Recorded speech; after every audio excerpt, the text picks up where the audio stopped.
చింతకాయ మండలం పొద్దుటూరు గ్రామానికి సంబంధించిన రైతు 1వ తారీఖు నాడు తనకు చెరువు శిఖంలో ఉన్నటువంటి భూమికి సంబంధించి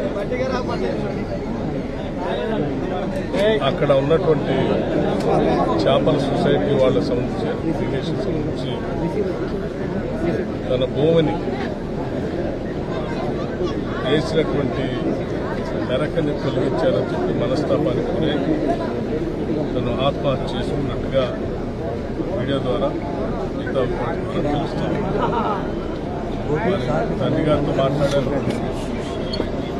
ఆయన శ్రీమతితో మాట్లాడారు, పిల్లలతో మాట్లాడారు. జరిగిన సంఘటన చాలా బాధాకరం. ప్రాణం చాలా విలువైంది. మన పుట్టింది బతకడానికి కాదు, చావటానికి కాదు.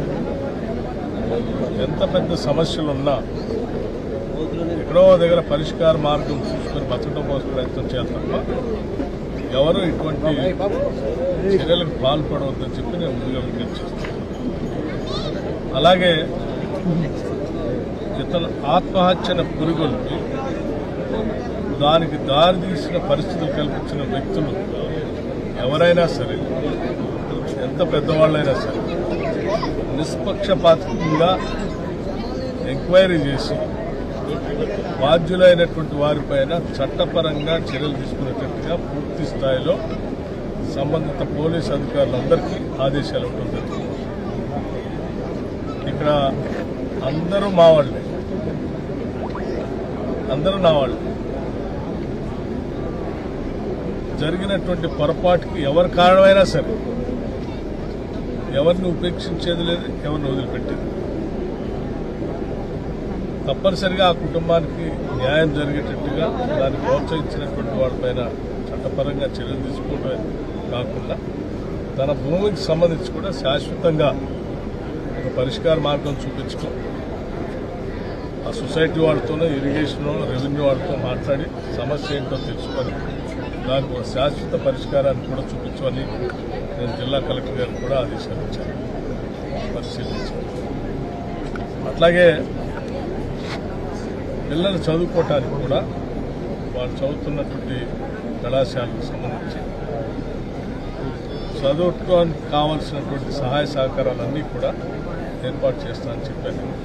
పిల్లలు బాగా చదువుకోవాలని నేను మనస్ఫూర్తిగా కోరుకుంటున్నాను. వాళ్ళు చదువుకున్నంతకాలం వాళ్ళని చదివించుకోవచ్చు ప్రయత్నం చేస్తాను. ఇట్లా ఏ ఇబ్బంది.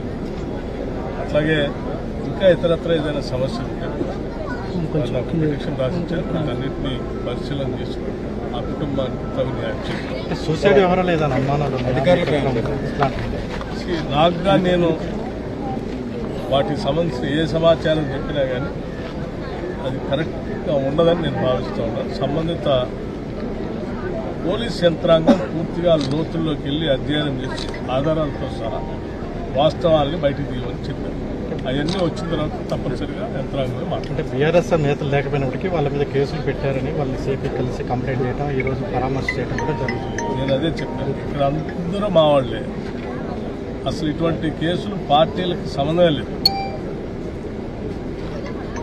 పార్టీలకు స్థానం లేదు, సంబంధం కూడా లేదు. ఇది మానవత్వంతో అందరూ చూడాల్సిన అవసరం. ఏ పార్టీ వారైనా మనిషే, ఆ మనిషి విలువైంది, ప్రాణం చాలా విలువైంది. దీంట్లో ఎవరిని ఎవరు ఎక్కడ ఉపేక్షించారు.